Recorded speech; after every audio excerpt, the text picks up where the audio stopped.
Kwani? Komi, kuna nani anakutafuta hapa?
Na watu wachukue wengi.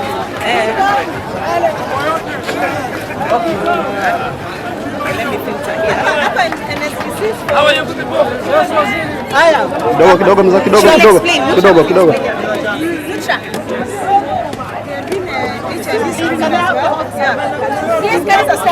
Semeni mko salama?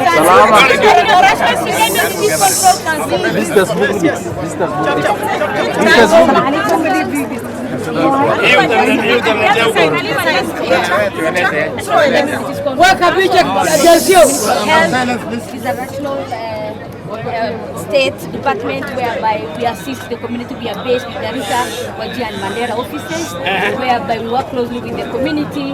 We sensitize it on triple threats, whereby nowadays we have new HIV infections in our area. The rest are going up. Yes, And leaders must not the deny. prevalence was low, but prevalence is now increasing. So we are working closely with the community and look how we can reduce the new HIV infection. Thank you. Thank you so much. Karibuni Yes. waheshimiwa. Yes. We are here.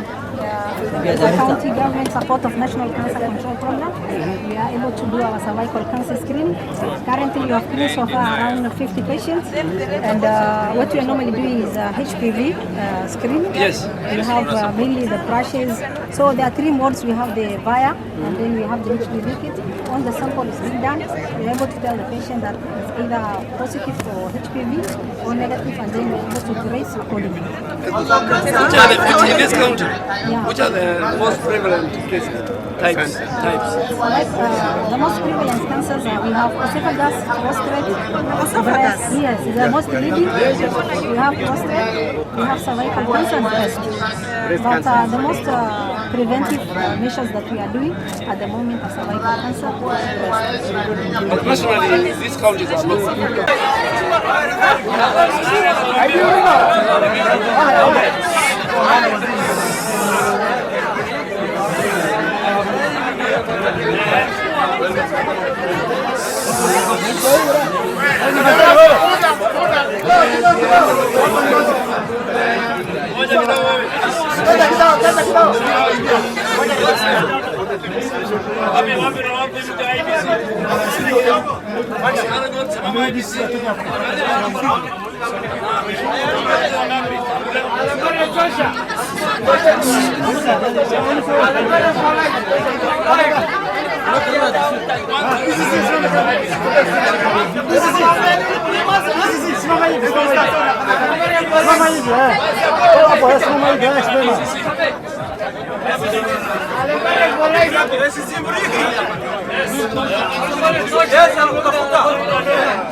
Hapa sisi tunataka watu wa registration na machifu. Kuna mtu mwingine hapo? Kwa sababu William Ruto amesema hakuna discrimination. Mtu akipata kipande na chief, si ndio? Yes. Registration officers na chiefs. Na tutakuja kulaunch hiyo maneno kila sub-county, kila ward, kila division. Nataka kila mtu katika familia. Vile tunatibu watu hata huko kwa tunatibu maeneo mkulizi yule akitibiwa kama hana kipande ya kuja watu.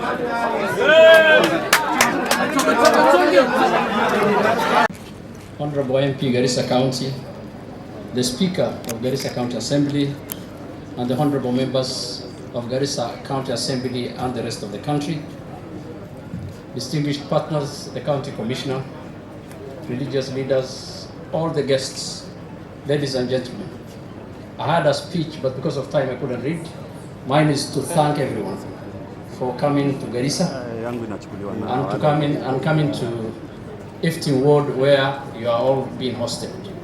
I want to thank the Council of Governors for listening to my governor for allowing them to be hosted in Garissa County. I had a very wonderful speech because I was among the firstborn, the people who were the pioneers of the devolution. And I wanted to give a story of the devolution today. But unfortunately, because of the time, I couldn't do that. Mine is to welcome everybody. Before I leave the podium, allow me, Chief Guest, to introduce the MCAs of Garissa and the rest of the other MCAs. Obviously, I can't introduce the rest of the MCAs, but they will just stand from where they are and then wave to the Chief Guest. Honorable members from Garissa County Assembly, please.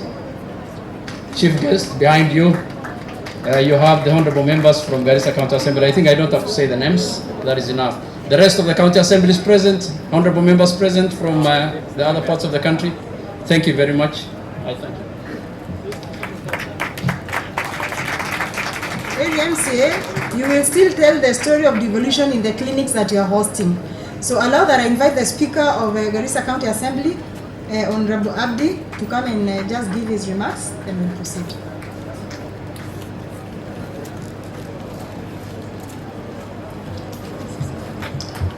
Assalamu alaikum wa rahmatullahi wa barakatuh.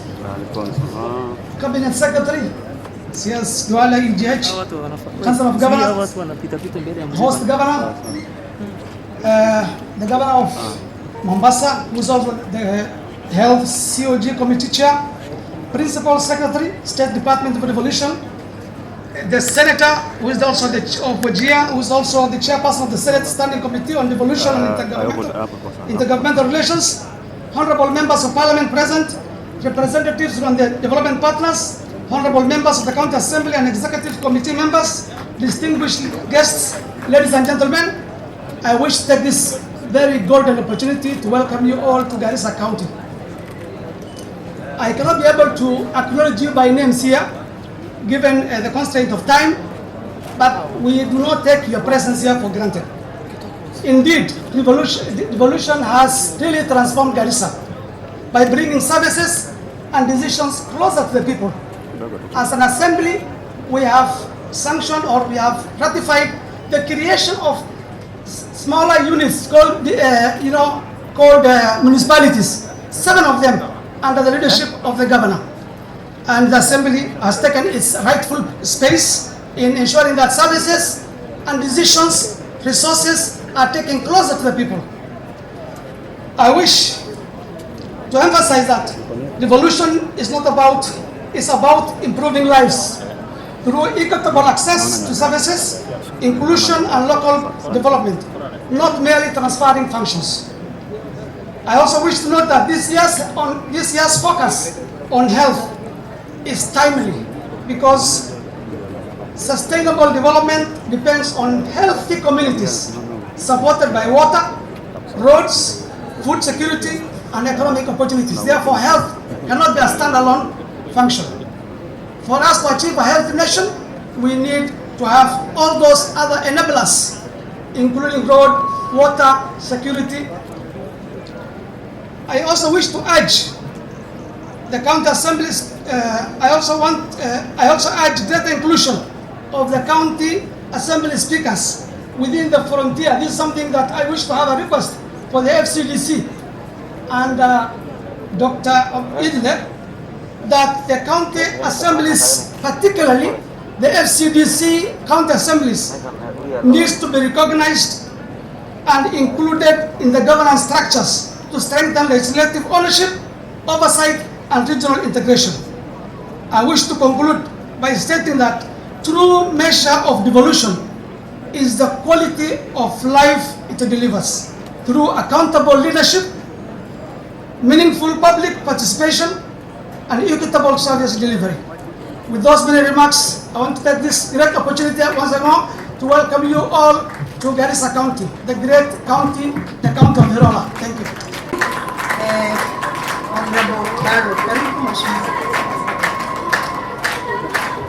Asante sana.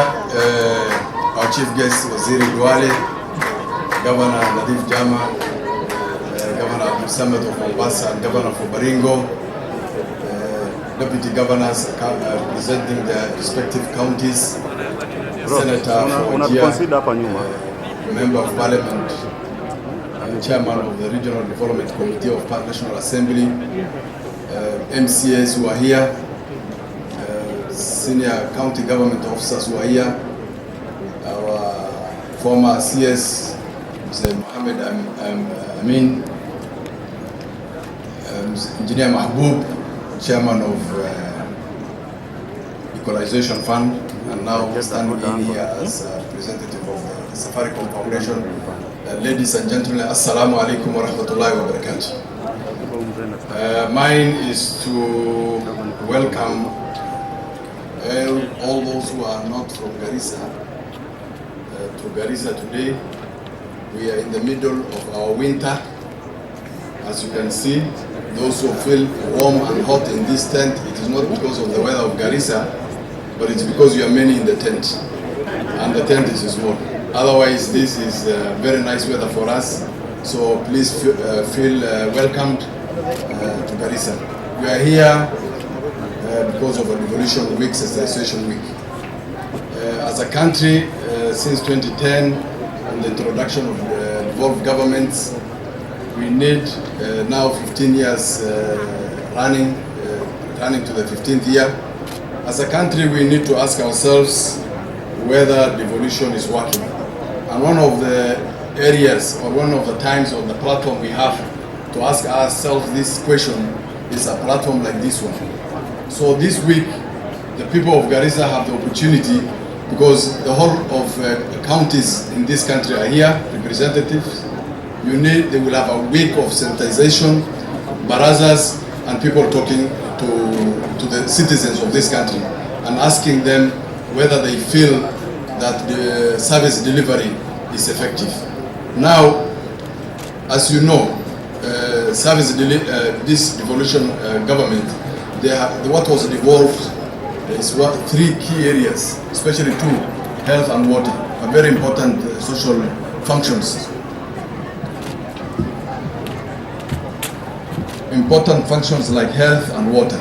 So we need to ask ourselves whether the service, what was devolved was power, or did we devolve service delivery? Those are the questions we need to ask ourselves. And again, do we devolve these functions to the county headquarters, or we are down there at the villages, mashinani, sub-counties, locations, especially on issues related to health? What is the theme of this week? Is about health, and it's about our mothers, and it's about our young mothers. So we need to ask ourselves, in the villages, do we have these services? Do the counties down there encourage medical officers to be on the ground at the mashinani? Do they motivate them? Do they have accommodation in the sub-counties and the villages and centers? So these issues are the issues we need to discuss. We should not just be talking here, and after this function, we are out of this place, but we want to follow up on these issues down there. We want to see that the people of Hulugo at the farthest end, and Bodai, and Danyere and Sigle on this side, and Banani, are they getting the same services that are offered at Garissa General Hospital? The national government, for sure, is supporting counties in terms of healthcare services and healthcare delivery. So we want to thank the Waziri for his efforts in ensuring that these functions are actually working. So, and I also want to thank the governor of Garissa, because as you were told the other day, the governor has accepted to release Garissa Professional General, the former PGH Referral Hospital, to be a level 6 hospital. Now we will have level 6 in Garissa, such that those who are being taken to Kenyatta Hospital, Eldoret Referral Hospital, Kenyatta University Referral Hospital will no longer need to go all the way to seek services and special doctors on the other side. So now, Somalia we get to fursat bahelisi the county government akusu ashi. Shakada mesha kuma damanisu. You have 1 week or Hemadan Niladisi or Bersala Samaini in Allah the county. We had kept in terms of healthcare, in terms of water in is with the scene. Shakada Messifa and those water. Because the county Safartan we get to Iniga New Afena, Inika Suala, had that Kufar Hasan service well and good. Hadina Kufar Hasanen, Aika Ushi is in Nukasito. We have kept inshallah. Now, again, meeshanaytu waxa ku jira nin walbana dan kale u fiirinaya maanta weeganayta waxa sameynaya waxa la dhaho voter registration, ID registration, the 10 behind here. Annaga hadana region, you must understand the fact that some government resources are shared according to numbers. So the numbers you are going to put on the table into those numbers that will give you the money and the resources you require. Marka waxaan dhiga codsanaynaa Garissa County, almost 200,000 people have IDs and they don't have voter cards.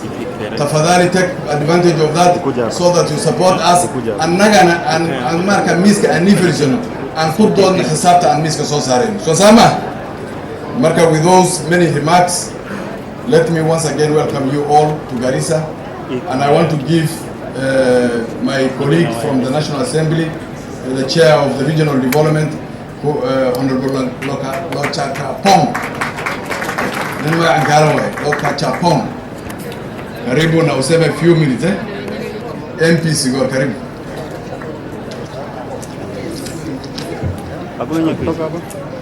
Asante sana Mheshimiwa Deko. Your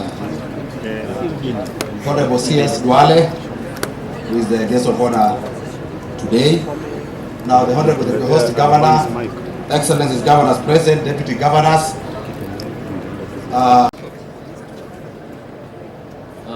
Bismillahirrahmanirrahim. Alhamdulillah Rabbil Alamin. Sallallahu ala Sayyidina Muhammad. Assalamu alaikum wa rahmatullahi wa barakatuh. Assalamu alaikum. Assalamu alaikum. أنا محمد عباس شيخ محمد محانا هاي سنة المجير محانا هاي قدوميها وحل سابي حق ديفولوشنكا إيو ولا شغينتا دولة سراء إبدا دحي سراء دولة دحي يو بدأ هذا خاصة وكاونتي كي يرسل دولة مركا وحبا المحل هاي وحبا ندر شيء هاي لكن وقتنا ما له قامي هاي مركا what I say is Your Excellency, the CS Health, Excellencies, Governors who are here, the host Governor, Mheshimiwa His Excellency Nadir Jama. I can see Mheshimiwa Sharif Nasser of Mombasa, Mheshimiwa Boringo, my colleagues from the Parliament, and the CEOs who are here. Na wananchi tukufu, salamu alaikum. Salamu alaikum, wallah bahati basi wakati alagani. Yeah. معي أنا محنا هاي نيجي قدوميها كرمانها جبنايشها إيش شغال هون إيه الحين تميان الحين تميان ودي فلوس واي شغال بس شغالين جارسة مركز سوق لي أنت تنكي معي هالشيء أفر بليون يأفر بغلو مليون ما أنت بحاجة جوبتها لا بيتهم مليون تسمع مركي هون دولة حرية درتي أنا العالم عن هالجنة دي جارس ضمنتها هل بليون هذا مهلجن تسمع سو ديفولوشن واي شغال ولي واحد بانون اللي هو أنا بسمع مركي على ليه ولا قال ما أنت الحمد لله إليه بهم هاتسكلا أنت وقف من دولة سلايا ودياش على بيس هايا بيبقى الحاجين هايا you know I mean وزيري devolution now has become an equalizer. From the day we came back, me and you were thinking about working for some times. To be honest with you, it has worked for Northern Kenya. It has worked for Northern Kenya because I know some guys what they were saying, telling you a lot of stories, but that was the fact of the matter. So devolution has advantaged us. We have done a wonderful job. وجينا ممكن نسوق له. الحين أنا محل حبوا حتى كلمة المقبل أنا كان أمي وهل وضوء تحت مريض مقالة تحت لامي ما أنت محل قبلنا لحد نيشان كيلومتر وجينا مقالة تحتنا شو مش شغالين به ما كسبوه البلغتوري هو اللي هنا أبغى تقول ما جتي وغير عامين وأنا كمان لك وياه مركع عليه شيء بيحبوا الشيء هاي ما شغال لكن معي هنا نجي ويديو والديفولوشن ما هو بهرنا مسوى كذبنا يا شو ايش بيجيب دي بعد مو بهرنا مو لينا معي العكس واركتي معي ما 4 بليون الى 2 بليون هذا جارجتا ما حرمنا انا قدان هاي سنتك ما حرمنا الا جارسي بقول كنتم الى اي ما دول خصوم انت كلا دول حدد بحاجه محاوي هذا 80% of the national revenue Masquera in Nairobi. Only 15% or 22% at most comes to counties. With those few amount of money, that few of money comes with a lot of development in these counties. I want to say thank you so much that today, as a people from Northern Kenya, devolution is working for us. وحلام بايد أنت. لكن لو حرمنا إلى قول درس ما مساسة. مركا عن الليلة ولا يقول العقل الليلة devolution وشغينا لكن عن الليلة I want to tell the governors we have a lot of pending bills lacag badan baa dadweynaha ka maqan. The money that is actually due for payments, the bending bills are just too high, and therefore, as the senator for Wajir and the chairman of Devolution, I must say the truth that bending bills are just getting too high, and they're increasing by the year. And I don't see the reasons why bending bills should be increasing at all. Is that going to be reducing, or is it segment somewhere? The time we started Devolution, we had very few civil servants. maanta xaafad kasta waxaa joogna shaqaale dawladda maaha masmaha laakiin shaqaalaha ayaga ma shaqeeyaan hadda wajeer oo kale ana waxaan qabnaa 72 dhakhtar Garissa laga qabtay masmaha doctors aman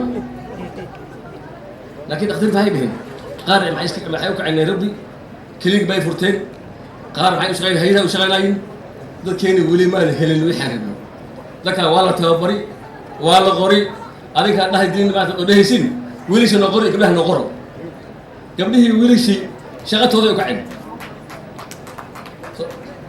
waa runta sheegay runta ay sheegay marka aan leeyahay amina gaarso wiilishi waa lee qori gabdhihii waa lee qori marka laakiin dibka waxa weeye wiilishi gabdhihii shaqada ma joogaan yasalihi hada laba dhakhtar ama saddex dhakhtar baa joogays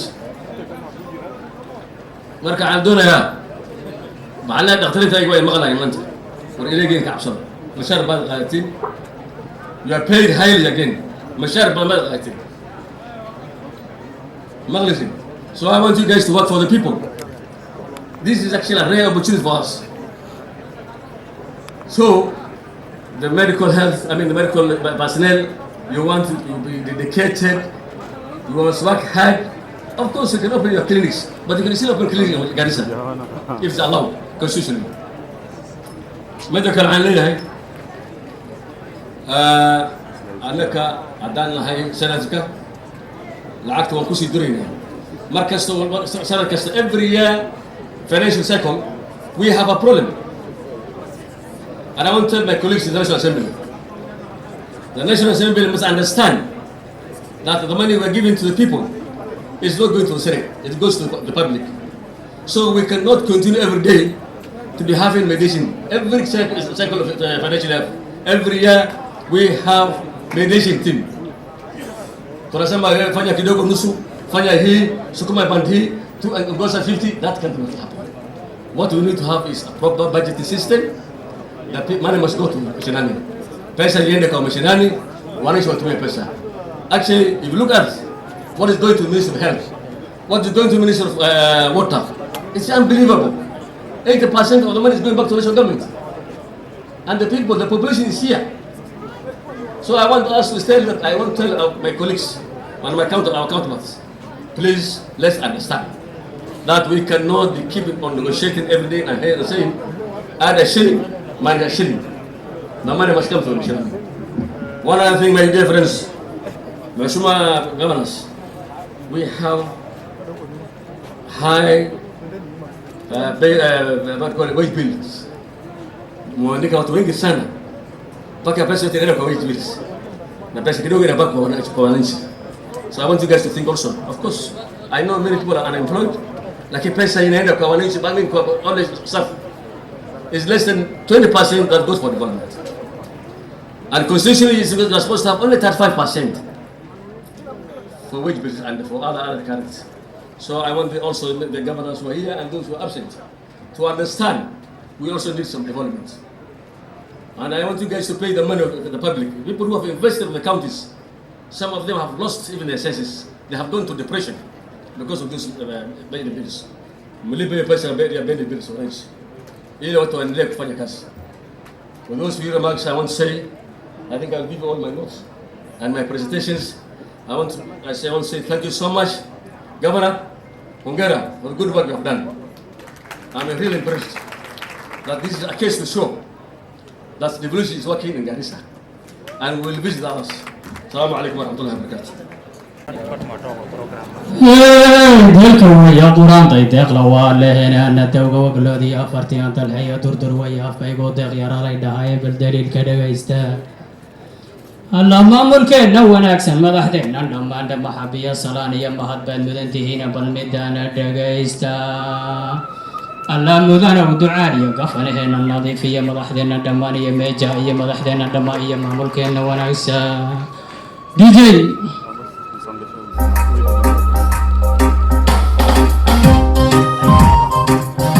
شو هذا؟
Asanteni sana. That was extremely very beautiful.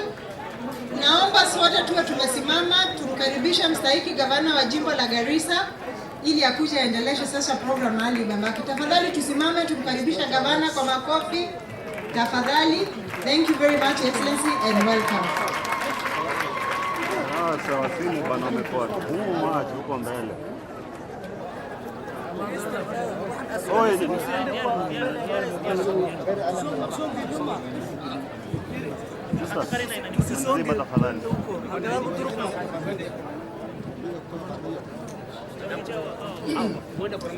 بسم الله الرحمن الرحيم.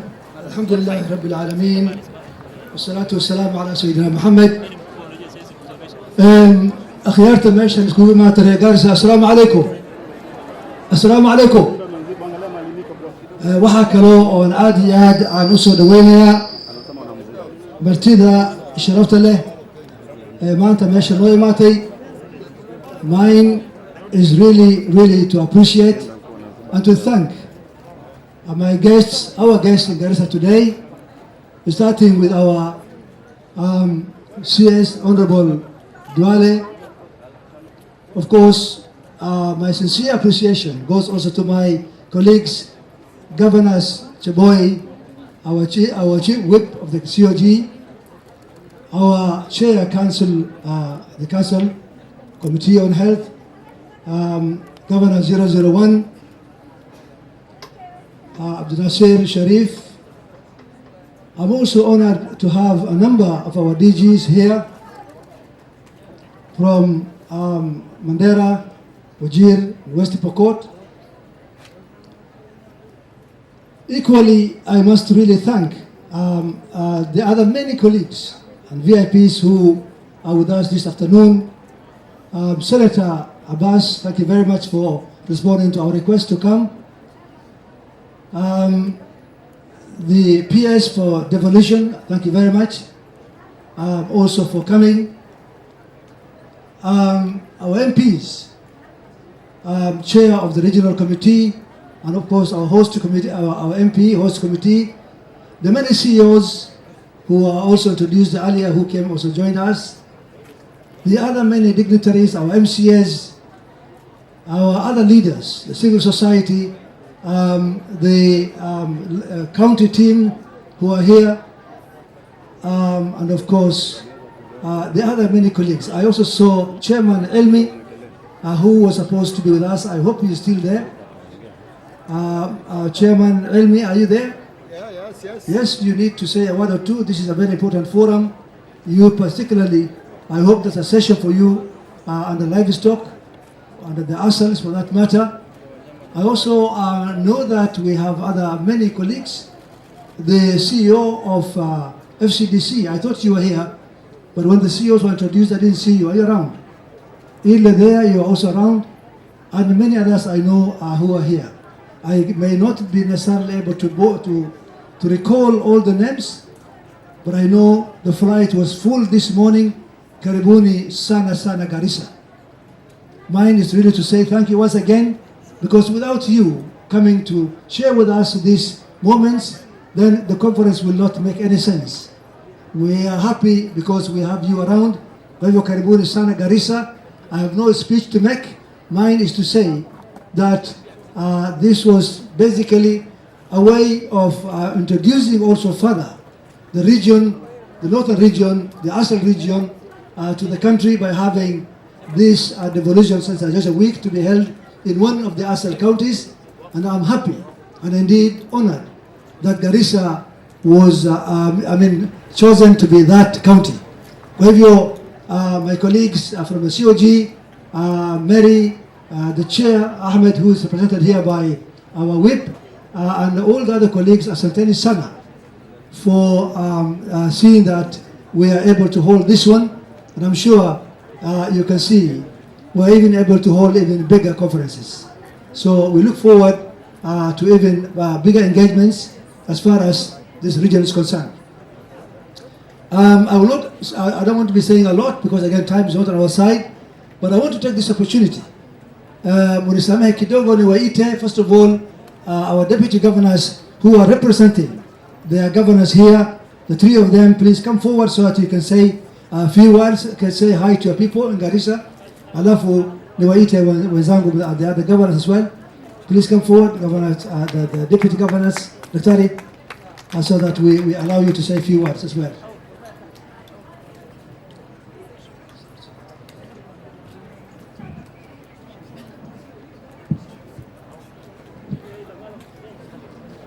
Anyway, Excellencies present, the Governor, Host Governor Nadif Kama, the chief guests, other dignitaries present.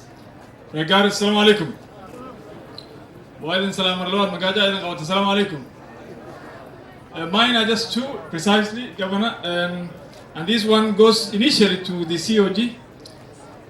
Considering today we are holding the fourth sensitization week in Wajir, in Garissa County, I do often say Wajir because I come from Wajir, and I pitch for Garissa County as the host of the next Devolution Conference of Garissa. We set the standards and the bar high. We held quite a number of conferences in Wajir County. We did the first one, the Pastoralist Leadership Summit in Wajir County. We did Madaraka Day. It was I know goes on for many naysayers, but we proved them wrong in holding Madaraka Day in Wajir County. So there's no reason absolutely that Garissa County ain't holding the 4th conference this year, inshallah. So COG mko hapa, and the whip is here. We hope that you will help your colleagues to ensure that Garissa hosts this next conference, inshallah. That's one. Secondly,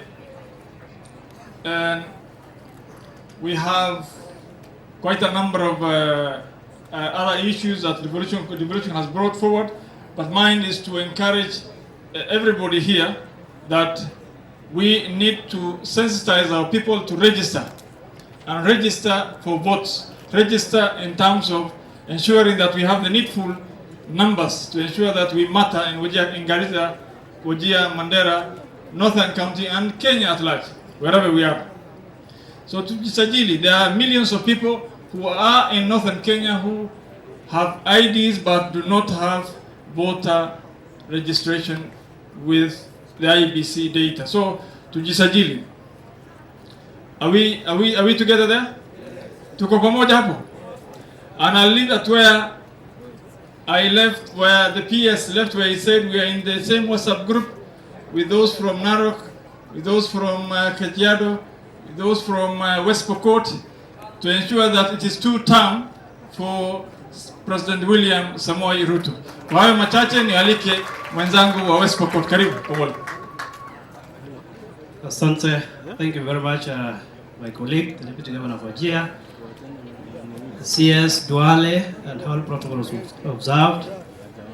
I'm Komole Robert, the Deputy Governor of West Pokot, and I'm here representing my governor, His Excellency Governor Gachapin, Governor West Pokot, and just to be present here to witness the impacts of devolution in Garissa County, and to also confirm that West Pokot County devolution is working, and I want to believe the rest of the country that devolution is working. Otherwise, I don't want to take a lot of time. Just want to appreciate Your Excellency Nadif Jama for giving us an opportunity to also bring the witnesses from different counties as far as from West Pokot. Thank you very much. Bismillahirrahmanirrahim. Alhamdulillahi Rabbil Alameen. Wassalatu wassalamu ala Sayyidina Muhammadin wa ala alihi wa sahbihi wa sallam. Honorable CS Aden Duale, our guest here today, Excellency Governors, Excellency colleagues, Deputy Governors, Members of Parliament present, members of the Senate, and all the leaders. I want to take this opportunity to carefully and cautiously ride on the established protocols before me, because I know everyone here came as leaders on their own capacities. But I want to say Assalamu alaikum wa rahmatullahi wa barakatuh. Regards Assalamu alaikum. Tatka kaloi madan Assalamu alaikum. I won't forget to thank my good friend Governor Nadif Jama, who has always invited me or my governor to all his events, which we have always almost religiously attended. I also want to recognize, I think a lot of us somehow have forgotten the role played by the Council of Governors CEO, Mary Mwiti, very hardworking, very focused on delivery. We appreciate you, Mary, very, very much. With those few remarks, I think I will be as short as possible, but I think sometimes as a region, we need to look back at our history, where we have started. 63 years ago, in December 12th, a curtain has fallen along Tana River, a curtain that had two sides. One side was the south, and the other side was the north. The north was characterized by marginalization, it was characterized by clan conflict, it was characterized by insecurity, and that was intentionally done with no development. The South was in the meantime singing something called peace, love, and unity, upendo na umoja, and a lot of development. thank God, 13 years ago, March, that curtain has been lifted by devolution and the Constitution of 2010. And today, as a country, we have one nation, 48 governments, and we are properly, fully part of this country in terms of development. And we have received a lot of development. But in terms of growth and development, sometimes 2-3 years ago, in a place called Banissa, we have received a young, brand new, beautiful girl who was separated from her mother in Garissa County, Garissa Hospital through cesarean section. For the first time, a radiography that has never seen a scanning of major diagnostic procedure has been done in Elwak and the many other procedures. But also, more importantly, in my county, we are able to pay secondary school fees for 35,000 secondary students, courtesy of devolution, and many, many other opportunities. We've done a lot of other developmental projects. And therefore, why I am coming to that is that devolution has given us this. But even within devolution, in these last 5 years or so, since William Ruto has taken over the government, that development has truly been accelerated to unimaginable numbers. And that's what I'm coming to, is we want to make sure that we work on continuity of the government that really supports our region. That is the election of His Excellency, President William Samoei Ruto. Somalia waxay dhahay moogtahay Maxamed Siyaad Barre ayaa hadda ka hor hala doortaa la dhahay. Marka la doortay 98% ayaa u riday. Nina hadlay wuxuu dhahay war nin dooran doorta maxaad noo dhahdeen. Yeah, hadda William Ruto waa dooran yahay. Lakini we want to prove something as Muslims, as Somali community, as the pastoralist community in Northern region. We want to prove numbers, that we have numbers. And the only way we can do that, because development is political, and politics is about numbers. And the only way we can prove that is to go out and register and get IDs and register for Quran. So let's assure that that is done. I truly appreciate this very, very opportunity and would like to continue, inshallah, working together with you, Your Excellency. Thank you. Asanteni sana, our deputy governors who are here with us. Let me now take this opportunity to call on my brother, Governor Nasir of Mombasa. Please come, and of course with my sincere appreciation for taking the difficult time out of your busy schedule to fly all the way from Mombasa for this function. Assalamu alaikum warahmatullahi wabarakatuh. Mimi leo ningeongea Kisomali, lakini tatizo ile tuko nayo, hao watu wengine wataona na wasengenya. Na hii dunia CS your witness. Unaweza kuongea mambo mengine, lakini watu wa media wakaandika mambo nyingine ambayo kwamba haiko kabisa. Sasa sije nikaongea mambo ya swara nikaambiwa nimetaja wanyama wengine. Kwa hivyo mimi afadhali sinio. First of all, I want to congratulate, kukupatia shukrani na kukupatia kongole ndugu yangu Governor Nadhif kwa kuweza kuarrange mpangilio kama huu. Pili, kuweza kutoa shukrani. Nimeona secretariat yetu nzima iko hapa, na nimeona watu wameongea habari ya wanasiasa na viongozi wengine, lakini mimi nataka kuwapatia na nyinyi kongole. Mujipigie makofi. You have done an excellent thing. You know, tunazungumza habari ya mambo ugatuzi. Nipeni nafasi niongee Kiswahili ili iweze kunitoa kwa roho, sio? Kuna wengine wanasema ya kwa ugatuzi haijafanya kazi, lakini ukitaka kujua ugatuzi imefanya kazi, kama wewe ni yule ambaye kwamba unaamini ya kuwa watu wakiweza kusafiri wanaleta natija na wanaleta fedha katika county, wewe ukisimama tu na ndege hapa Garissa, ni moja ya dalili ya kwa ugatuzi imefanya kazi. kuna ile runway ambayo kwamba imetengezwa, lakini napeana kongole, congratulations ndugu yangu Nadhif. Nimeona terminal kubwa pale ndani ambayo kwamba imeweza kutengezwa na serikali ya county. So and then kama mwenyekiti wa masala ya afya katika kongole la magavana, nimesikia watu wakizungumza mambo mingi sana, lakini mimi nataka kuambia kando na yale mambo ya uzazi ambayo kwamba sasa hivi tunasema ya kwa baada ya ugatuzi ndio ilikuwa ni mara ya kwanza uzazi wa kupasua umeweza kufanywa katika Garissa. Hata ile ambayo kwamba ni ya upasuaji katika eneo la Banisa ilikuwa ni juzi juzi, lakini kuna lile ambalo kwamba ni baya zaidi, hili la saratani, cancer. Kama si ugatuzi, leo tungelikuwa hatuna cancer center hapa katika Garissa.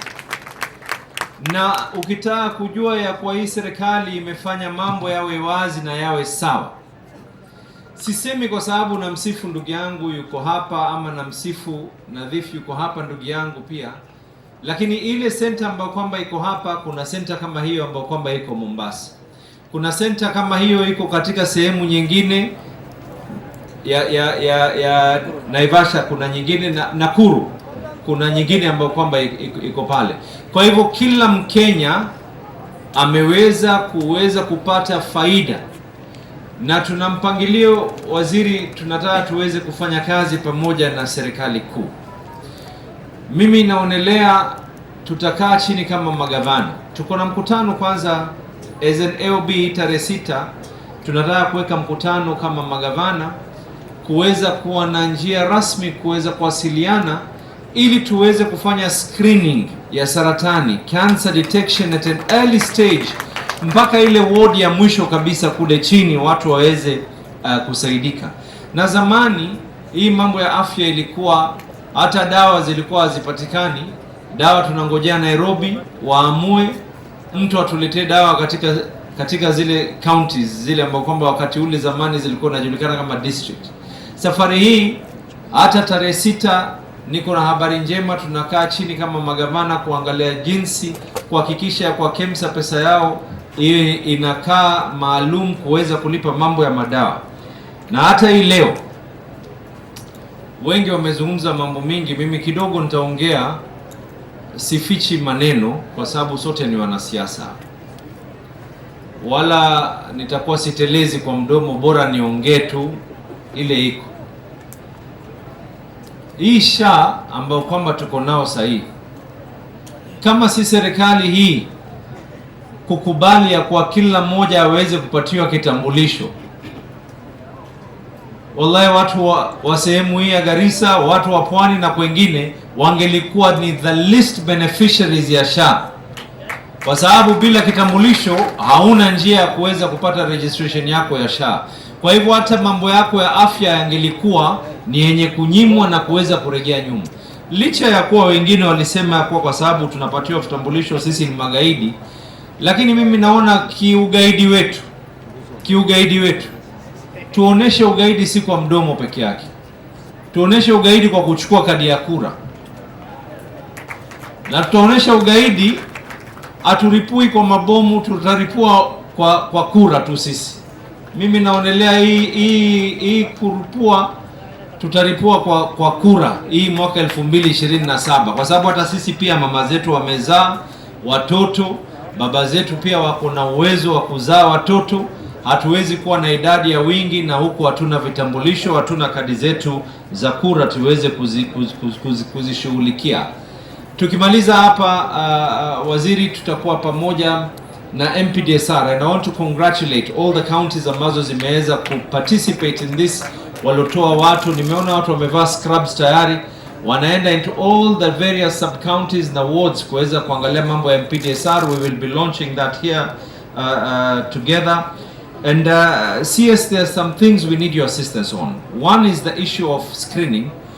Two, we are also requesting ya kwa hawa madaktari, hii mambo ya training kikatiba ni lazima serikali kuu iweze kuwachukua wakati wanafanyiwa ile training. And the reason is because inakuwa ni burden, ni mzigo kwa serikali za county. Ndio maana senator anasema ya kuwa tuko na wage bill kubwa, kwa sababu tunataka madaktari wetu waende kusoma. Wakienda kusoma lazima mshahara unaendelea kulipwa. Ile sheria vile inavyosema katiba ni kwa mambo ya training ichukuliwe na serikali kuu.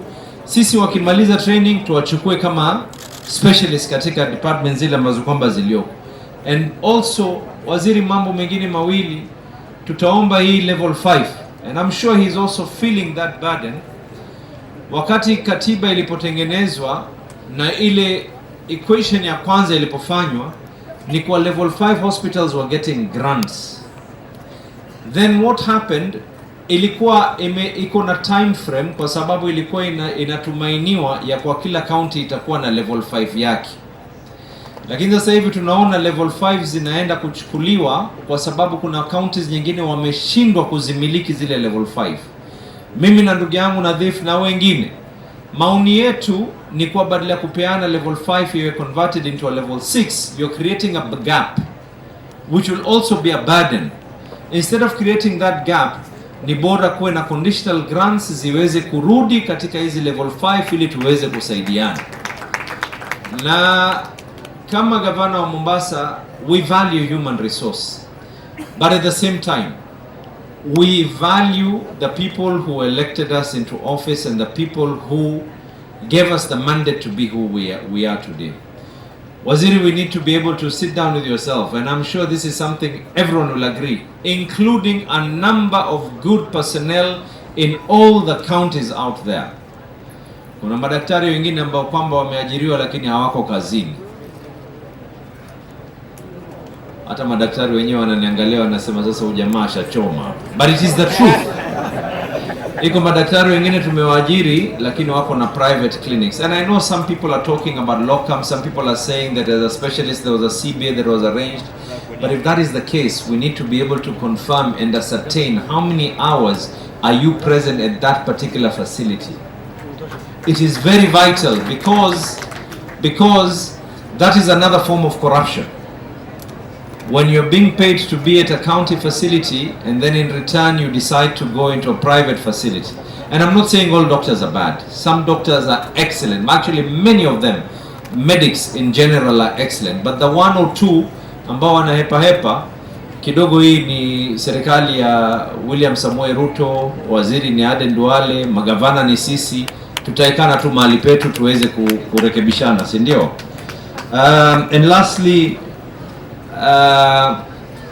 this is something that has been hitting headlines, that it is to do with devolution, and it is unfortunate. It is very unfortunate. Actually, I'd like to say this in English because the media has gone and misreported, not misreported, actually purposely reported differently on matters to do with devolution. Recently, there was instructions that were given, and it was actually a cabinet resolution, that things to do with devolution need to be able to be presented at the National Assembly and at the Senate.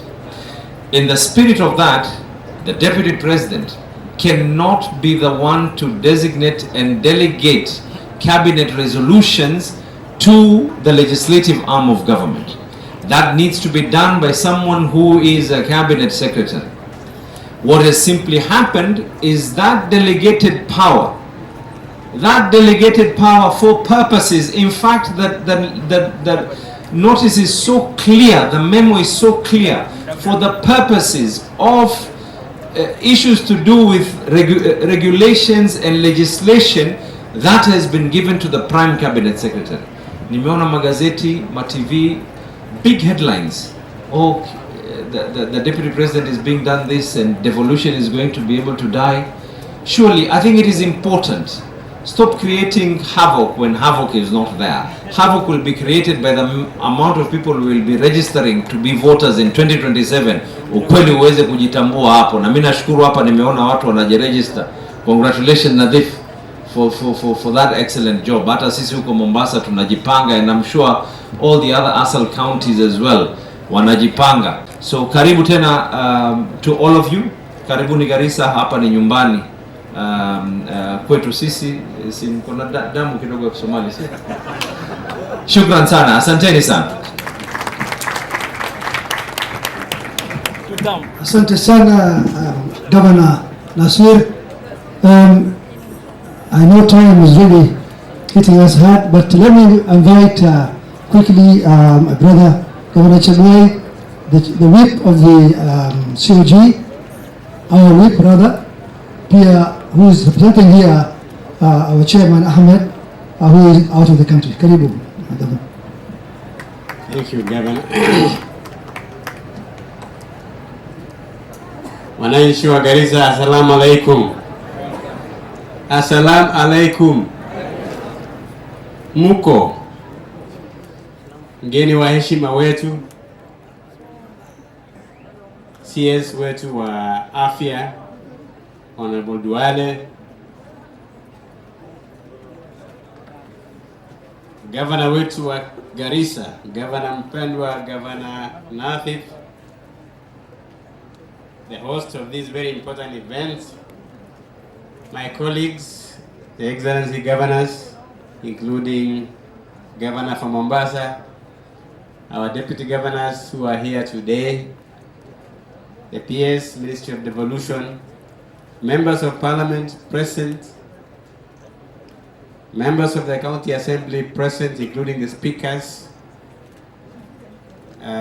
wahisani wetu, development partners, viongozi wa makanisa na Waislamu ya Muslim community, distinguished guests, ladies and gentlemen. Mimi niko hapa kama kiranja wa governors, lakini nitasoma hotuba ya chairman wetu wa Council of Governors. Mtanikubalia tunisome tu kidogo, sio sana. Lakini kabla sijasema hivyo, nimekuja hapa leo, siku ya leo, mara ya kwanza kwa muda mrefu. Mbeleni nilikuja hapa Garissa nikaja na barabara. Leo nimekuja na ndege. Na nataka kueleza kwamba mwenye macho haambiwi nini? Tazama. Tumeongea hapa na waziri, akaniambia kwamba hapo awali kabla ya ugatuzi, counties tatu ya Northern Kenya walikuwa napata taslim shilingi bilioni 1 kwa mwaka. Na tukaangalia saa hizi tukaona kwamba counties tatu za Northern Kenya zinapata kwa mwaka karibu bilioni 30.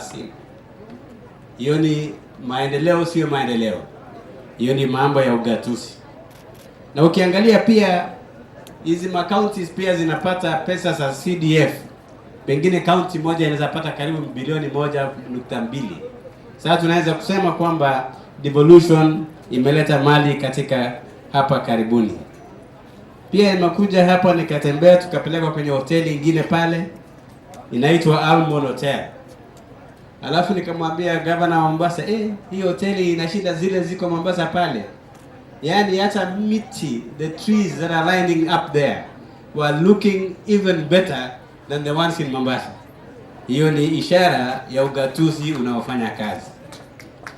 Pia nikaongea na governor wenu hapa, governor wa Garissa, akaniambia hivi karibuni alizindua municipal 6 katika Garissa County. Sasa hiyo ni ugatuzi, sio ugatuzi. Mambo mengi yamesemwa. Hivi majuzi kwa mara ya kwanza kwa miaka zaidi ya 63 kule Wajir wakaweza kuhost celebrations ya Madaraka Day for the first time in independent Kenya. This is the meaning of devolution. Lakini kuna wengine pia ambaye nataka kuongeza hivi kabla sijasoma hii, kwamba kuna wale ambao wanasema tunataka njia ya kugawa pesa za umma katika Kenya hii kwa devolution, wakisema tunataka kugawa pesa kulingana na watu ambao wamekuwa katika sehemu hiyo. Wanasema tunataka 1 shilling 1 person. Na sisi wafugaji tunasema hapana. County kubwa kama Marsabit ambayo inashinda Rwanda kwa upana inaweza kupewa pesa kulingana na 1 shilling 1 man is wrong. Hatutaki kupata serikali ambayo inasema 1 shilling 1 person. Tunataka serikali ambayo inasema 1 shilling 1 kilometer, ndio tuweze kupata mali kama watu wengine. Kuna wale ambao wanasema devolution haifanyi kazi, na hata mambo ya maendeleo kidogo wanasema haifanyi. Tumeambiwa kwamba SHA inafanya, na mimi nataka kusema kwamba mimi mwenyewe najua kwamba SHA inafanya. Mama yangu mwenyewe ametibiwa na pesa ya SHA, na mimi sikulipa na pesa zangu, ni SHA ambayo ililipa. And I want to tell the CS, SHA is working. But those people who are saying SHA is not working are liars. Wanaita watu wengine waongo, na kumbe hawa ni waongo. Ukitaka kujua ni waongo, karibuni there is one leader in this country ambaye alisema hakuna highway ambayo inajengwa kutoka Rironi kuelekea kule Rift Valley kuelekea Mau Summit. Lakini kila siku mimi napitia hiyo barabara, ukiona zile mashini ziko pale, ni uongo kusema ati barabara haijengwi. Sasa watasema nini tukiona kama inajengwa? So I don't want to add from there. I want to say that I am grateful to be here, and I want to congratulate my colleague for the good work that he's doing.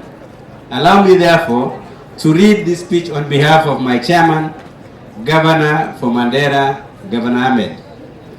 It is a distinct honor to join you today for the official opening of the Devolution Sensitization Week here in this great county of Garissa.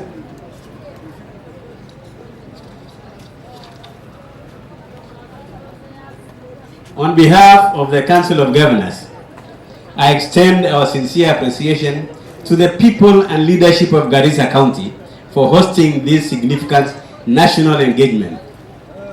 Your warmth, your hospitality, and commitment to strengthening devolution reflects the true spirit of partnership that has become the hallmark of county governments.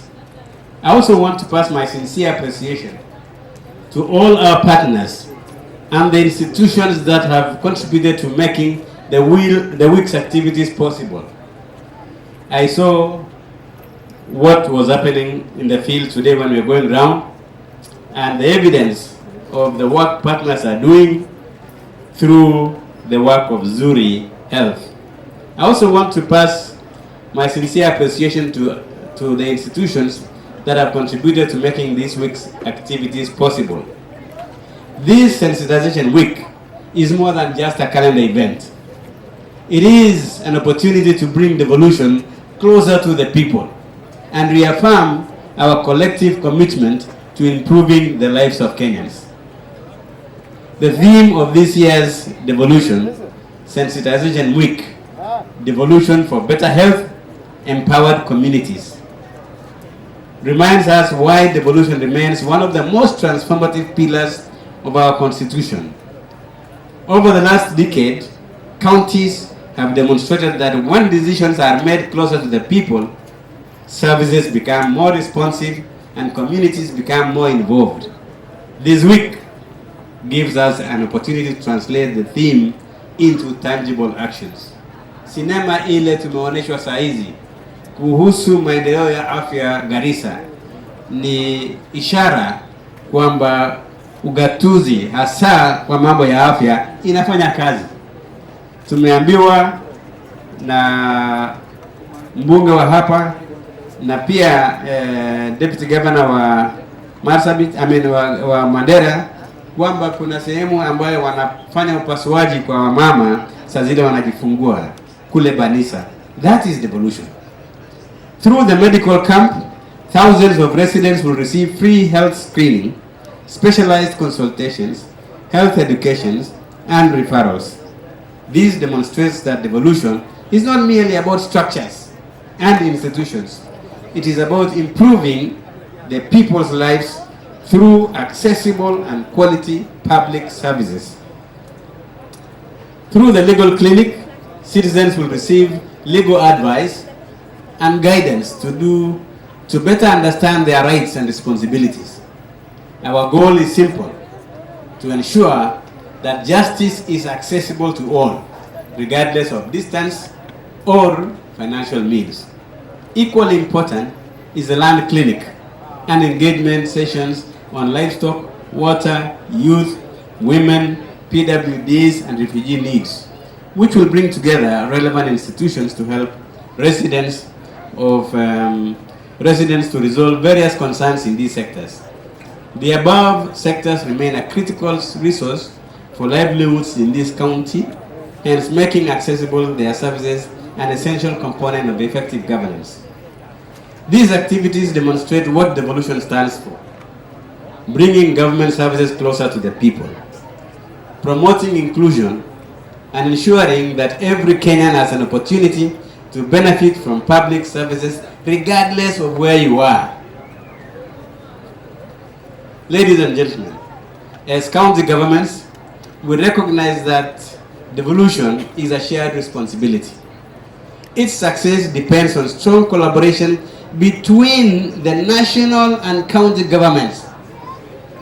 And I want to emphasize that one. Counties are not different from the national government. We are in one country called Kenya. The fact that we are running our own services in the county does not mean that we do not work together with the national government. Constitutional commissions also are there, where we do partner. Development partners are also there, where we do partner. The civil society and the private sector, and most importantly, wananchi that we serve. This sensitization week, therefore, provides an important platform for dialogue.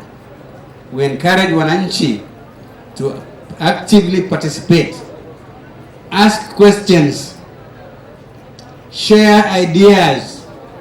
In other words, it's not a matter of just us giving you information. Give us your ideas so that we can also implement them when we get back to the Council of Governors. Share ideas and hold us accountable. That is more important. Where does the money that are brought to Garissa go?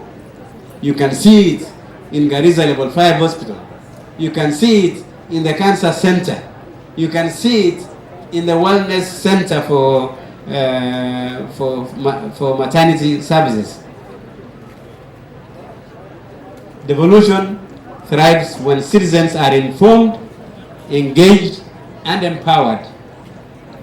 Let us use this week. And by the way, the MP for this town asked that question. He spoke in Kisomali, but I think I heard what he said. He was asking you people to ask us, the governors. And I almost heard that they were asking that we ask Governor Nathib what he has done with the money. Hold us accountable. It is not a privilege for us to be accountable to you. It is a right for you. Let us therefore use this week to celebrate the milestones we have achieved while candidly reflecting on areas that require greater collaboration and innovation. To the residents of Garissa, I encourage you to take full advantage of the services being offered throughout the week. Visit the medical camp. Seek legal assistance. Where necessary, engage with the land experts. Kama kuna mtu ambaye anataka kunyang'anya shamba, get advice from the legal experts and participate in the public forums. These services have been brought to you.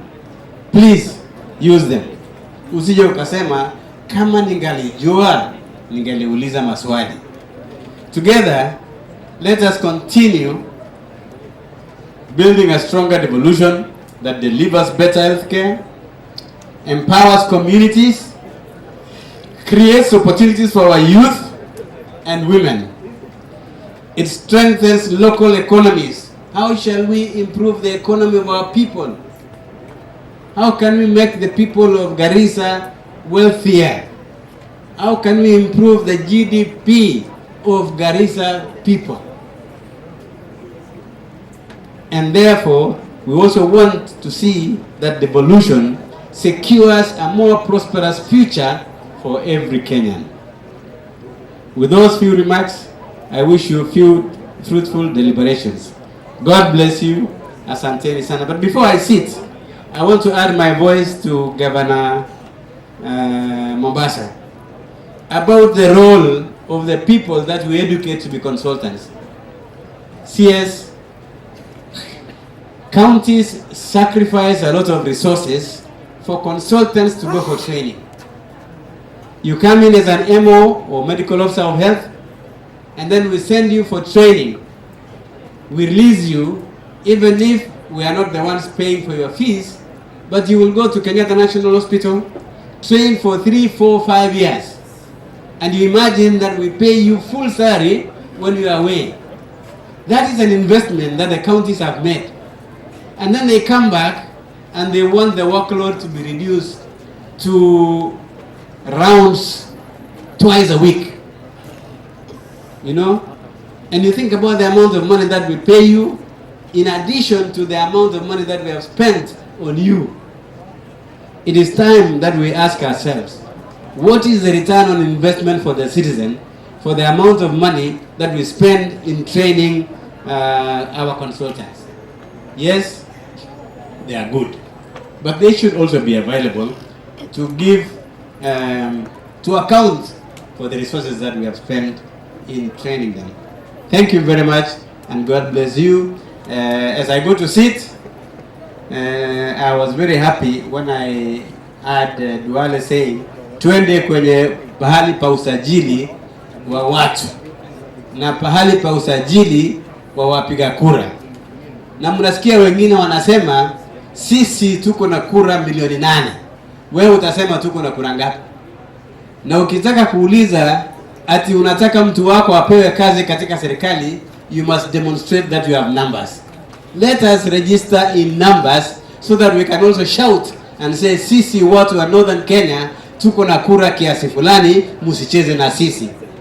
Hivyo ndio mimi nawaomba ili tuweze kupigia kura serikali ya William Samoei Ruto tukiendelea mwakani 2027. Thank you very much and God bless us all. Thank you very much, my brother. Sasa wacha nichukue fursa hii kumwita our CS Duale, our guest of honor for today. But before I call the CS, Somali baan waxaan ku hadli rabaa dadka reer Garissa waa hawshan oo ku saabsan ID cardka iyo votaga. Shakadan shako culus weeyaan. warkeedana waad haysin igama maqno. hawshaas anaga noo taala waa bilownay. anigu waa arkaysa weekii aan soo dhaafnay shaqo badan baan qabanay. waa iskaga imaanay arrintaas arrin weyn weeyaan. dowladda dhexe, countiga, civil society-ga waxba nagama maqneen. chiefyaha waa la wada imaaday.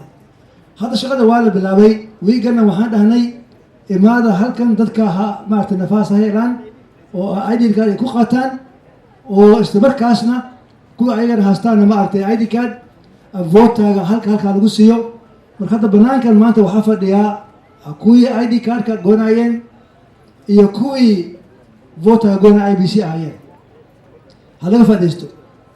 reer Garissana baan khaas ola hadlaya. reer Garissa waxaa la dhahaa reer Garissa totalka ahaan dadka magaalada hadda ku nool markii caruurta laga bixiyo waxaa weeyaan taqriiban 160 iyo 150 kun baa la dhahaa.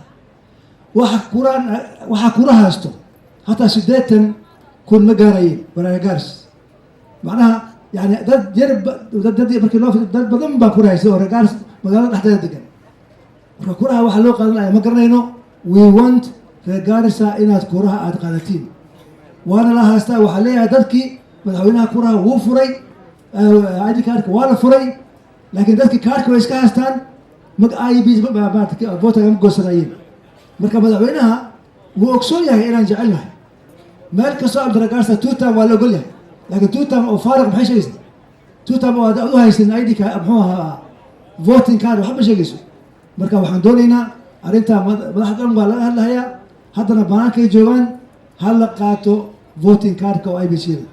tunawahimiza IBC are here, please register.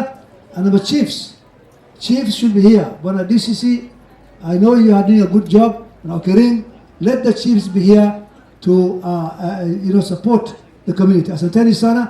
Kwa hayo Let me now invite Iliso Dawaya Super TCS Kena. Karibu ndugu waziri. Bismillah. Please let's sit down. Bismillah. Bismillah ar-Rahman ar-Rahim. Alhamdulillah Rabbil Alameen. Wa salatu wa salamu ala Rasulillah. Excellency, the Governor of Garissa, the Governor of Baringo, who is our Council of Governors Whip, my brother, the Chair of the Council of Governors Health, Governor Abdul Samad, the CEO and the whole leadership of the Council of Governors, our Deputy Governors, CEOs, elders like the Chairman of the Equalization Fund, colleagues, members of Parliament, na watu wa Garissa. For me today is a great honor because I really want to commend the Council of Governors under the leadership that is present, together with the government and the people of Garissa County, for convening this very important conversation under the theme, Devolution for Better Health, Empowering Communities. And this is a true measure of devolution. It's not about the number of functions that has been transferred, but the quality of service that is delivered to our citizens. 13 years ago, there was a promulgation of our constitution, and I happened to be in Parliament then, and I happened to be a young member of Parliament under the leadership of the former Prime Minister, the Right Honorable Raila Odinga. And that constitution brought many things, from an independent judiciary to a very robust Bill of Rights. But there were two things that those of us who are now claiming for a new constitution, a very good public finance chapter, but there were two things. And one, we got it, and I really want the Governor of Mombasa to listen to me.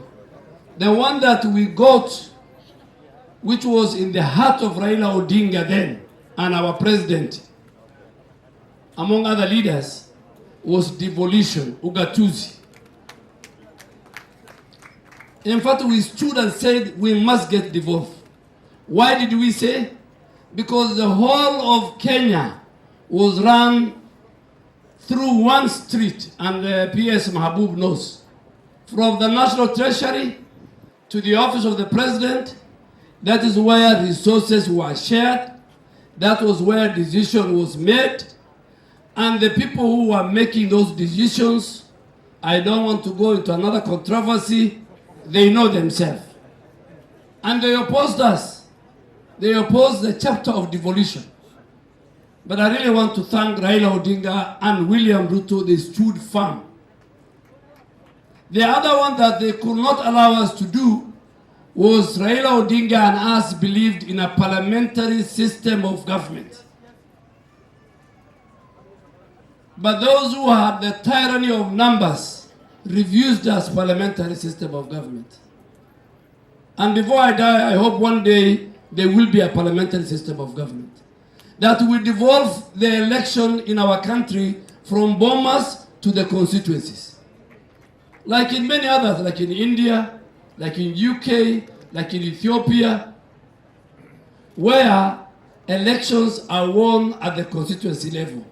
The party with the highest number of MPs will form the next government.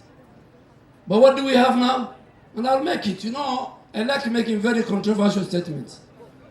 The people who believe in the tyranny of numbers, today, if 3 or 2 of the largest communities in Kenya connive, they form a coalition, they will take over the presidency. And that is why the people of Coast Province and Northern Kenya, the pastoralists, we will make sure in the next election and in the subsequent elections, we will be number 1 in terms of the tyranny of numbers. We will marry 4 wives. We will produce a lot of children. Kama mnatukataza parliamentary system, we will find you in a presidential system. Tutazaana tutakuwa na numbers, hizo numbers zenu tutaifikia. But Raila Odinga believed in a parliamentary system where a Pokot, a Turkana, a Mijikenda, a Somali. Because let me tell you a good thing. There was somebody who was saying, oh, Aden Duale was made a leader of majority by somebody. Nobody made me. We were in a coalition, URP, TNA. When William Ruto took the position of the deputy president, the next position was that of the leader of majority. I became the leader of majority in as far as URP slots in that coalition was concerned. And that is how Ekwe Thurwa Turkana also became the Speaker of the Senate. Nobody gave, in fact the only person who can say he gave me was my party leader then of URP, William Ruto. You know, I saw a small girl from Kiambu ranting on social media.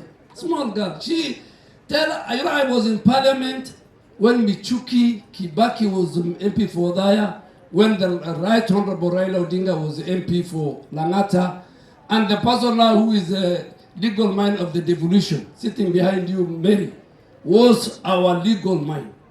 That is the man. That is the man. You know, people think devolution just came. We had technocrats like that guy, that professor. Today, I want to say without no fear of contradiction, as the Minister for Health and working with the Council of Governors, the transformation in the health sector reforms today by His Excellency Dr. William Ruto, from the equipment program in our hospital. Today, under the equipment program, you will find a CT scan in Garissa PGH. Today, you have the regional blood center in Garissa PGH. Today, you have the regional cancer center in Garissa, Mombasa, and Nakuru. And we are building one in Kisii, working with the Council of Governors. We are building the one in Jaramogi.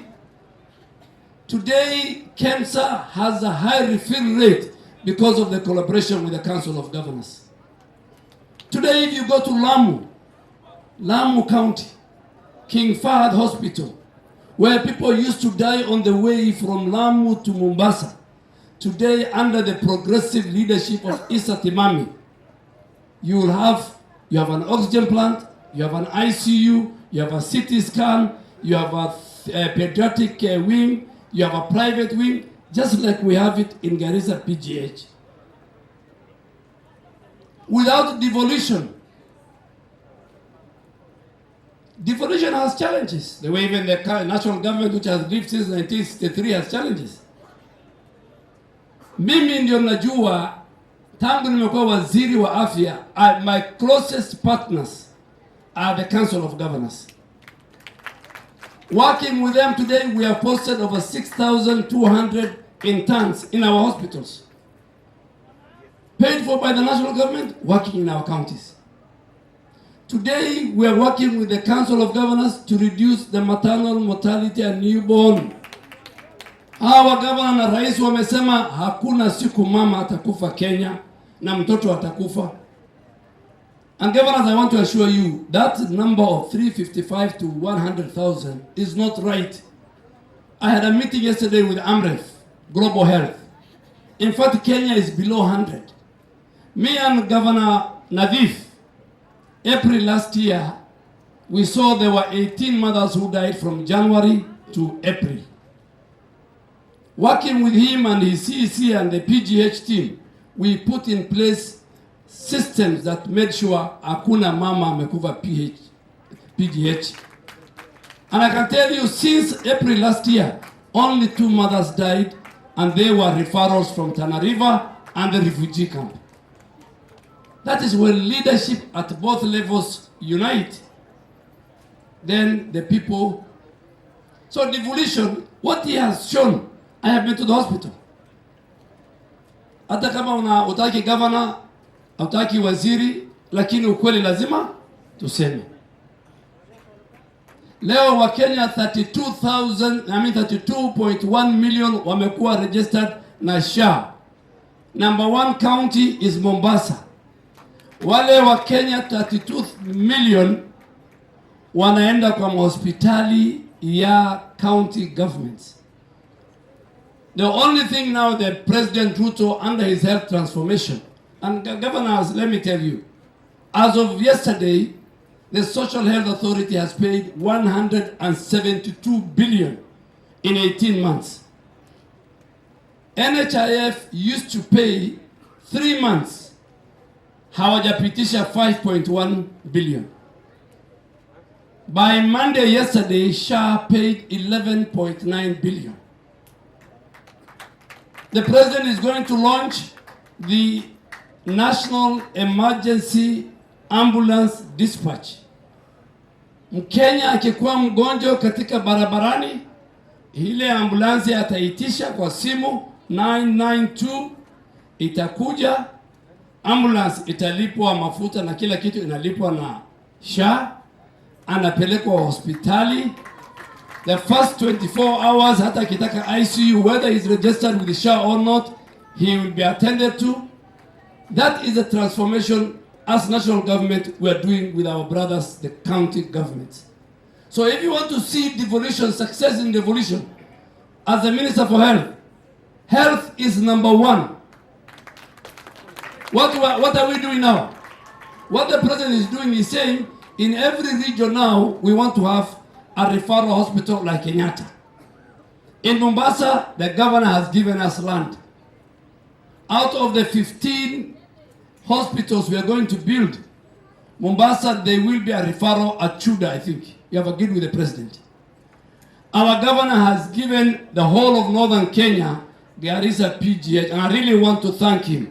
I really want to thank Governor Nadif for giving PGH to be the Kenyatta National Hospital referral for this region, the 5 counties. In Nyanza, we have turned Jaramogi now to be a referral. In Eldoret, we have MTRH. In Central, we have Kenyatta University, and we have Mwai Kibaki Referral Hospital.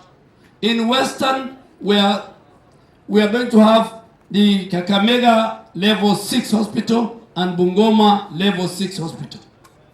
In Kericho, under the African Development Bank, we are putting a new Level 6. So that Kenyans don't move. They don't leave Garissa to go to Kenyatta Hospital. They must have their Kenyatta National Hospital here. So governors, I really want to thank you. The choice for Garissa to host this very important function represents both of the very remarkable progress that devolution has made historically in underdeserved regions like Garissa. Garissa reminds us that equity must remain at the heart of our national development. Whether geography, climate, or the distance should never decide or determine whether a mother survives childbirth or whether a newborn lives beyond the first month of life. While we celebrate these gains, we must also confront the reality that maternal and newborn mortality remains unacceptably high. Thousands of mothers and newborns continue to lose their lives each year from a very preventable causes. With the burden of the failing on our ASAL regions in terms of healthcare and other undeserved counties, every maternal death is a tragedy. Every newborn death is one too many, and these are not merely statistics. Their lives, their families, and their future loss. So mimi niko nafurahi sana. I agree with the Council of Governors. We need to do something about doctors training. I have seen it and I have talked to a number of people. They are part of the reforms that we are doing. And I want you to agree with me and help me that if Garissa wants to send, for example, 5 doctors, we want our doctors to go out and get specialized.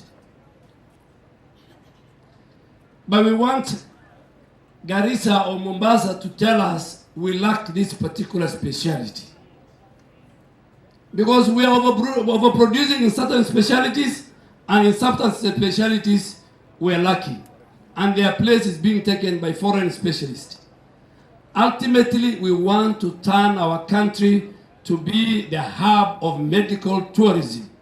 And that is why, under Shah, I have gazetted only 37 ailments that cannot be treated in our country. If you can be treated in Garissa, or Mombasa Coast General, or Nyeri, or KNH, we don't want to go and give our money to another country for them to build the healthcare system. We want our money to remain here. We want our healthcare workers to be the beneficiaries of that resource. So MBDSR is a very, very important aspect of the whole transformation and reforms we are doing in the health sector. From digitization to making sure cancer has the right drugs, to making sure that we have a very robust health financing, and to make sure that our human resource, our healthcare workers are motivated, both in terms of training and in terms of their salary scale. And I really want to thank the Council of Governors. Let me say it myself, and I'm not saying for the sake of it, and I even say it in cabinet, that our two levels of government are not competing. Our two levels of government are complementary. Where we feel the Council of Governors is right, the national government led by the President, we are with you. Where we feel we need to have more consultation, we will have more consultation. All of us, we are serving the people of Kenya. So asanteni sana. Leo, I also want to thank, is it Zuri? Yeah, Zuri, thank you very much. I think ultimately we'll discuss with the Council of Governors, because I think the burden of cancer in our country, the way we are dealing with universal health coverage at Taifa Care, and making sure that health is an equalizer, we must also deal with, and the way we are dealing with maternal and newborn deaths, we are going to focus on NCDs and more so cancer. Because close to 44,000 Kenyans every year get cancer. And out of that, close to 29,000, they die. They die of either breast cancer, cervical cancer, name it. I think where we are missing as a country is that we must invest in early screening and early detection. Most of our citizens come to hospital when they have got, the cancer has reached either stage 3 or stage 4.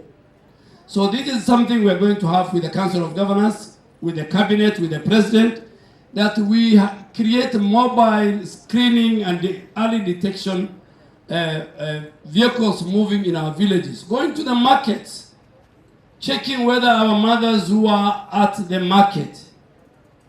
And there was a machine that we were launching in one of the counties, a mammograph, about 6 months ago. And the vendor was testing, and out of the 1,000 women that were tested, 20% had traces of breast cancer.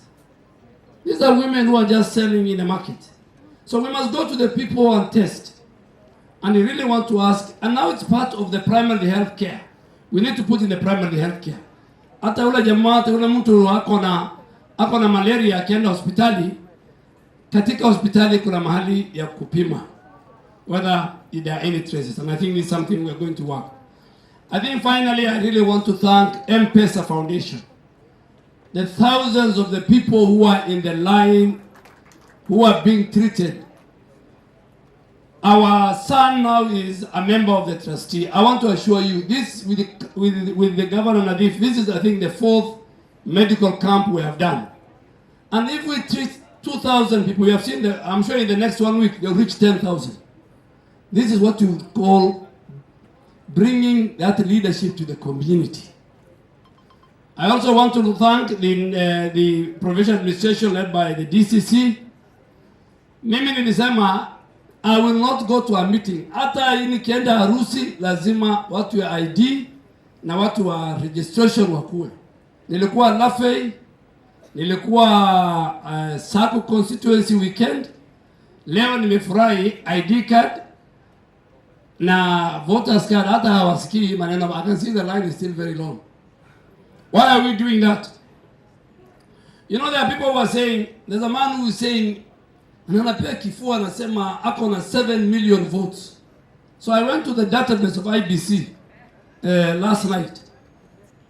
Huyu mtu hata kura hiyo anasema haiko. It's about 3.5. Na hiyo 3.5 hata ukitoa wale wa Kenya wengine wanaishi pale itakuja 2.5. Simulisikia jana anamwambia ati raisi ni nyoka na ataua nyoka na mayai yake, na hata akasema ati mimi next election sijui ataliua atalifanya nini. I want to tell them huyo mama amesema they can do nothing to you in Kisomali. I want to tell them, hawa watu waliingia siasa juzi.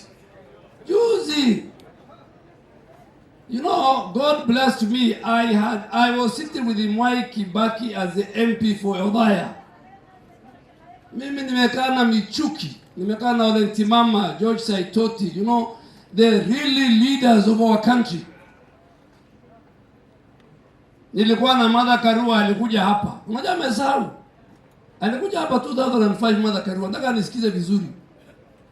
Alikuwa anapigia debe ile banana na orange. Sisi watu wa orange wa Raila Odinga tulifukuza hapa. Alafu akasema, that's the word she used. That, you know, you guys, you can't even convince these refugees. She called us refugees then in 2005. 20 years later, another one is calling us when we meet the president, the first president to go and sleep in Mandera in the history of Kenya was William Ruto. Tumefurahi, tumemchinjia mbuzi, tumekana kama viongozi. Anatuambia rais amekutana na Al-Shabaab. Hiyo si matusi. Wakati rais alikuja Wajia akatoa ile mambo ya discrimination ya watu wa Pwani, sisi watu wa Busia, akatoa akaweka signature mwenyewe mahali inaitwa kama Mvita Grounds, inaitwa ama Tononoka Grounds, inaitwa Orehe Grounds. Tafuteni hiyo video. Akakuja akasema huyo sasa ametoa hiyo ili wagaidi na hawa Somali na takataka yao wachukue kipande. Hiyo si matusi. Unajua mjinga ulikuwa nafikiri akirefuka mwerevu wako mashakani. Sisi watu wa Pwani na wafugaji na Waislamu tumerefuka. Wewe Abdul Nasir, huyu baba yake na Hussein Maalim were the first 2 ministers, Muslim ministers in the history of Kenya. Huyu amezaliwa mahali naitwa Majengo. Huyu Abdul Samad alikuwa mjumbe wa Mvita na ni mtu baba yake. Unajua baba yake alikuwa mtu wa ajabu sana. Hata alipokuwa waziri hakuenda kuishi Nyali, hakuishi Kizingo. Baba huyu alikuwa anaishi Majengo. Sasa pale Majengo watu wengi waliuawa. Ile misikiti inaitwa nini? Masjid Musa. Kama siku ile ya katiba tukibadilisha, kama tungefaulu kuwa na parliamentary system, hii kifua watu wanapiga haingekuwa. And maybe a time will come when Kenyans in their wisdom, because we don't want, if you have a parliamentary system, there will be no post-election violence. Because all the votes will be counted in the constituency, whoever has the highest number, or the coalition of parties with the highest number, will form the government. And if that prime minister fails, so wakati wa katiba, sisi tulikuwa na kadi ya devolution na parliamentary. Sasa wakati wakatuambia tuchague moja. You know that the lawyer is laughing, it's true. Wakatuambia you guys cannot get devolution and parliamentary system. Sisi tukaona wacha tuchukue ugatuzi. President Ruto, former Prime Minister tukachukua hiyo. And you know, the only people in the public servants who can play politics by law are ministers. Even when they Parliament passed the conflict of interest bill, they put it there. That ministers, even governors, your ministers can campaign for you, they can play politics. PSS and below, they can't. So mimi sasa ofisi mimi nitakaa Monday to Thursday. Friday, Saturday, Sunday, mimi napiga debe ya William Ruto. Ule hataki akwende kabisa. Na hiyo WhatsApp group ndio tuko hapo. Ongeza watu ya Coast. Siku tumesema kuna WhatsApp group ya watu wafugaji. Tutaongeza. So tafadhali watu wetu mkate kipande. But I want to thank, just to conclude, I want to thank the leadership of the Council of Governors led by our sister, the whole team, our doctors who were there. And Abdul Samad said, there is no way you can delink politics and development. They are intertwined. Our people, mnasikia? Isiye ya Kenya ndio development. So I really want to thank the staff of the healthcare workers in Garissa led by the CEC, the chief officers, our CEO at the PGH. I'm sure when you go to sub-counties like Barambala, Dadaab, you go to sub-counties like Bura, you will see we have not reached where we wanted. But for the first time, a mother can do a cesarean in any of our sub-counties. Na huyu Katra alifanya hapa kazi. Wakati mimi nilikuwa mjumbe, she was in PGH. She is one of the people who transformed PGH. Huyu. The Council of Governors, you have got a very special person.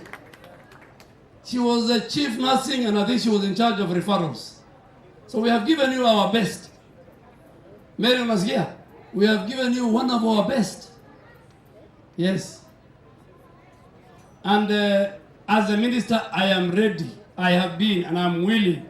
My work will not be okay without the Council of Governors and the counties. Huyu chair wa health na Mary, tukiingia kwa jam, mimi na waitanga hawa. Hebu kujeni. The last meeting they were with the chairman, they were with the vice chair, they were with the chairman of health, the Mary was there, and we resolved the many issues. So, ya mwisho, which the governor said, the deputy president, if you read the Statutory Instruments Act, it says the only person who can deliver regulations to the National Assembly is the minister. So the deputy president is the chair of IBEC, is the chair of many things, but when it comes to regulations even touching on IBEC, he has to look for a minister to sign on his behalf. Only he has delegated the signature to go into parliament. So my good friend, and let me tell you good people, I have worked with Professor Kindiki as a leader of majority, the first leaders of majority. I have worked with him as the Minister for Interior and myself Minister for Defense. Kenya has a very decent, educated, Mungwana, down to earth, working with his boss, Professor Kindiki. I wish we had Professor Kindiki from day one. Lakini Mungu hakupanga. So Kenya is proud to have a very dedicated, decent, highly educated, down to earth deputy president. Wale wanamkiajeli hawamjui Professor Kindiki. So mimi niko hapa nyuma. Unajua loyalty ndio inakupeleka mahali. Ukikuwa loyal tu. Huyu Abdulsamad amekuwa loyal kwa mzee Raila. Mimi nimekaa nyuma ya Ruto na huyu Kindiki. But ultimately we want to work for our people. I want to thank our healthcare workers, our consultants who have agreed to work in some of the most remote areas.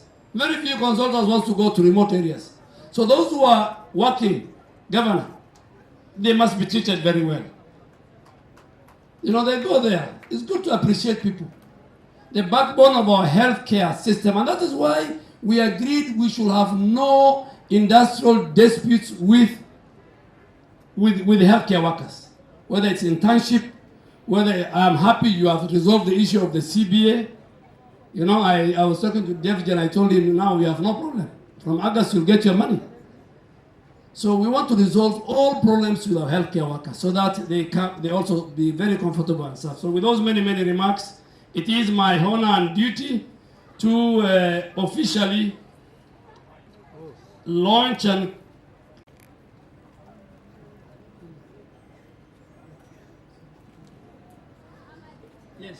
that is a very constitutional day for us. That is our collective responsibility, and I'm happy that today all of us as leaders, we want to move forward, and I really want to ask the Council of Governors, let's continue. From here we go to another county and help me reduce and government reduce the maternal and newborn mortality. That should be our focus. Thank you, Governor. Thank you for bringing us. We are proud of you. Continue. Waziri, before you go, unajua watu wa Garissa saa zingine, we need to give them a bit of understanding on some of these issues.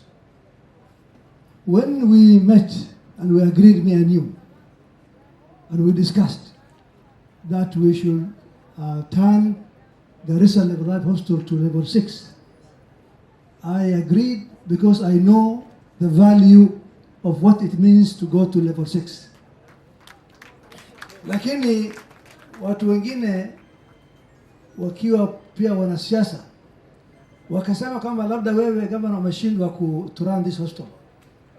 I want to tell them, waxaan ina fahansiin rabaa wasiirka waad maqlayseen level 6 kan aan ka dhigayno Garissa County maaha yani cisbitaalkii baan kari la'na sheekada hayto sheekada daciifka meelaha laga bixiyo cisbitaalkan lacagta naga baxdo iyo meeshii uu joogay before devolution iyo meesha aan soo gaarsiinay waad garanaysay iyo maanta idiga shaahidka ka taga soo fiiriya marka level 6 ka waxaan u dooranaynaa inaan ka dhigno macnaha inuu noqdo cisbitaal weyn oo lacag badan la helo dawladda laga helo dibadda laga helo oo marka regionka oo dhanba uu anfaco oo si aad u sii weyn oo u sii shaqeeyo oo lacag aad far badan u helo marka inta uma jirtaa laakiin dadka leeyihiin governorship meesha uu ku rafaaday kuma rafaaday baba sheegaysi please.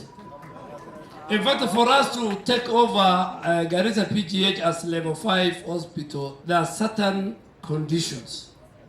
And the governor has done serious investment in equipment, in expansion. He is building the mother and child. You have seen it. So once we have the mother and child, we have the regional cancer center, we have the blood center, we have opened with him a new wards, we have enough theaters. It has qualified to serve now not only Garissa, to serve Wajir, Mandera, Marsabit, Isiolo, Tana River, and Lam. And then we will upgrade some of our level 4s to level 5. Even within this town, we will upgrade Medina level 4 to go to level 5. Maybe upgrade 15 from level 4 to level 5. So the governor can now be busy with the level 4, level 5 and below. We are putting Balambala, you have seen it's coming up. We have level 4 in Modogash, in Bura. He will have the resources now for PGH, will be taken by the national government, and he will take his resources to the level 4 and level 5. marka waxaan sheekada maartay laga hadlay malaha BBC lagu dhageystay fadhi ku dirka waxa ay ku dhibin waaratan airportkeena suu yaal terminalka quraxda badan gafana dhisay ويبدأ غني ما مالس ورمم زمو stadium ka soo socdo county ga dhisaysa marka waxa weeyo waxa ku dhahay ani adeeraad waxa la jiray ma wareysida warka somo marka xagga caafimaadka hadii nadiif war baa laga hari doona ana marka wasiirka caafimaadka asana gabana u ahaa waxaan rabnaa inaan blood center ga sayto marka la adeegro somo hada waa regional somo cancer waa lamid. So our governor has done, he upgraded, he invested both in human capital, and I'm very happy that our staff at PGH now will transition. In fact, we are forming the transition committee with your CEC at Afia House, and we expect the national government to invest 3 billion in fact, starting with equipping the mother and child section you have done. Wamama ukienda huko ni mzuri abisoma tuende. Wamama wanajifungua sana. Hii watu wanafikiri si atuzai. Watashangaa sana. We should go on a tour. In fact, now he's putting more wards because our maternity now is overcrowded. So he's putting more wards. So thank you very much.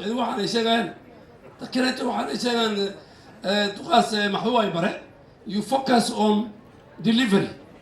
حتى يا نبي محمد يو أنبياشة يعني الدخل أيوة واحد لقى الشيء سو بقرا زين أرنكي نبي نوح يدونته ويلكي ساتي والله يعني بورتا فولي مرة ذاك الله بقرا كوي على شال كريري سيد نبي نوح مرة هذا أتذكر كذا كان سيد محبوب إسلامي. So let's focus on delivery.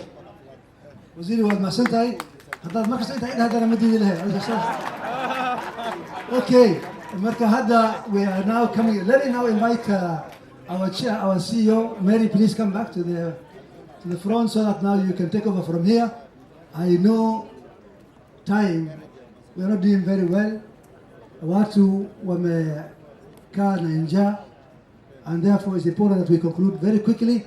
I really wish that we can hasten whatever is remaining for the morning session. Asante. Tupigieni Governor makofi tafadhali. We truly appreciate you as a champion of devolution.